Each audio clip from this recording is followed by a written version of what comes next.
Las causas del aumento de la polución han sido principalmente la climatología, en la cual nosotros no tenemos un control absoluto. En Madrid lo que existe es una alta polución, sobre todo por el tráfico, y eso, unido a que las condiciones climatológicas han sido adversas para que el aire se renueve, ha hecho que los niveles de los compuestos contaminantes principales pues se disparen. La contaminación es causa principalmente de dos factores. Bueno, es causa principalmente de la combustión de combustibles fósiles, que son el carbón, el gas, el petróleo.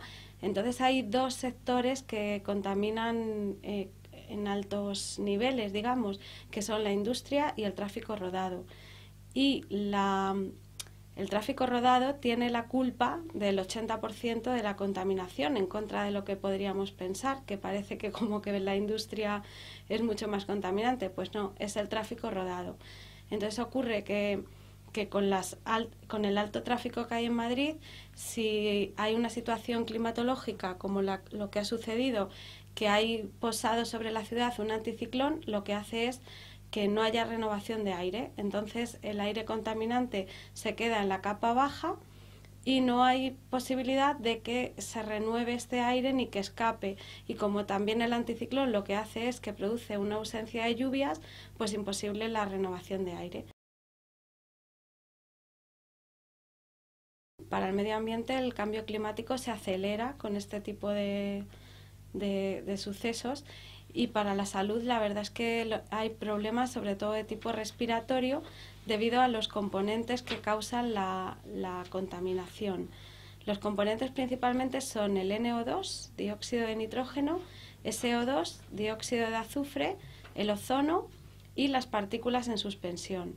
El NO2 es el menos preocupante porque él en sí no es muy contaminante, pero sí activa la producción de ozono. El SO2 es un componente que también produce problemas, sobre todo respiratorios. El ozono, que es un componente que se habla mucho de él y que es esencial para la climatología, resulta que en las capas más bajas de la atmósfera es peligroso y es contaminante. Y las partículas en suspensión es quizá lo más peligroso, porque las partículas en suspensión lo que hacen es que son partículas muy pequeñas, del orden de 10 millones de micrones, o sea, muy, muy pequeñas, y eso lo que hace es que estén flotando en la atmósfera. Entonces nosotros al respirar las introducimos en nuestro cuerpo y producen problemas sobre todo respiratorios. Las condiciones malas siguen estando ahí. Lo que pasa es que yo creo que como las medidas que se tomaron fueron tan, o sea, como tan precipitadas, no se prepararon y fue todo un caos y un desastre, pues entonces están haciendo como un periodo de relax. Esto es una impresión mía, y están como reconduciendo la situación, porque la realidad es que los niveles altos siguen existiendo por ejemplo, partículas en suspensión, que yo creo que el nivel está en 10 microgramos por metro cúbico de aire en Tres Cantos. Es normal tener niveles de 50. Entonces lo que sucede es que la alarma como que se ha frenado porque no están dando la información de cómo están los niveles actualmente. Pero el peligro sigue estando ahí, porque efectivamente las condiciones climatológicas no han cambiado y el tráfico de Madrid tampoco se ha reducido drásticamente. Entonces las condiciones son las mismas para que el nivel de estos contaminantes siga estando alto. Yo pienso que no, que la reducción de la velocidad no es efectiva, y además yo creo que fue una medida contraproducente, porque tú ibas más despacio y entonces el tiempo de permanencia en la carretera era mayor. Y un coche arrancado a 0 kilómetros hora contamina lo mismo que un coche a una velocidad X. O sea, el hecho de que tú arranques un coche ya estás contaminando. O sea, con esto quiero decir, la contaminación que emite un coche no es directamente proporcional a la velocidad a la que va el coche, sino que es consecuencia de arrancar el coche. Entonces yo creo que la medida fue un poco contraproducente porque hicieron que el coche permaneciera más tiempo en la carretera, y además es que desde mi punto de vista el bajar la velocidad de circulación no es bajar los niveles de contaminación. No tiene una consecuencia directa. O sea, lo que hay que bajar es el volumen de tráfico. No hay unas verdades absolutas en este tema. O sea, por ejemplo, hay un estudio que hizo el CSIC, concretamente el Instituto de Ciencias de la Tierra Jaume Almera, y que lo encargó Gas Natural. Entonces, en este estudio lo que dicen es que los vehículos diésel efectivamente contaminan 4 veces menos que un vehículo de gasolina.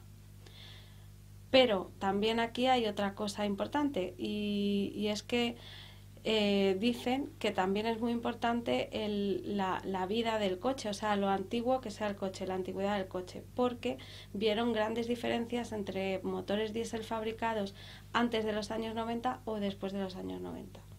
Pero bueno, la conclusión a su estudio fue: motor diésel contamina 4 veces menos que un motor de gasolina. Pero ahora han salido los motores de gasolina de inyección directa y baja cilindrada, que son actualmente los motores de moda, que se prometían felices porque eran motores que consumían menos y contaminaban menos. Pero hay un instituto alemán que se llama el TÜV Nord, que dice que estos motores de gasolina de inyección directa, estos concretamente, no los comunes, contaminan 10 veces más que los motores diésel.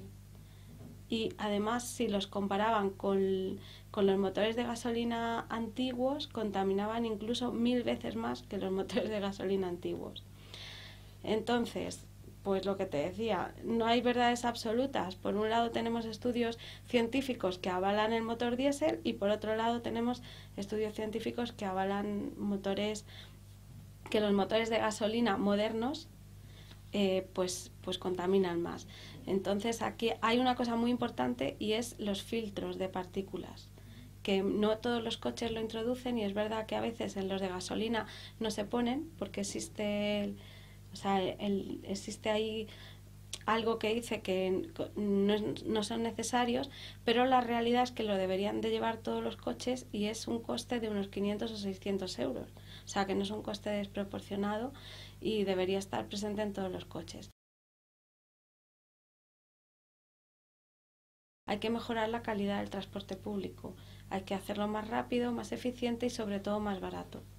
Y entonces eso sí que hace atractivo el que una persona abandone el coche en su casa y coja el transporte público.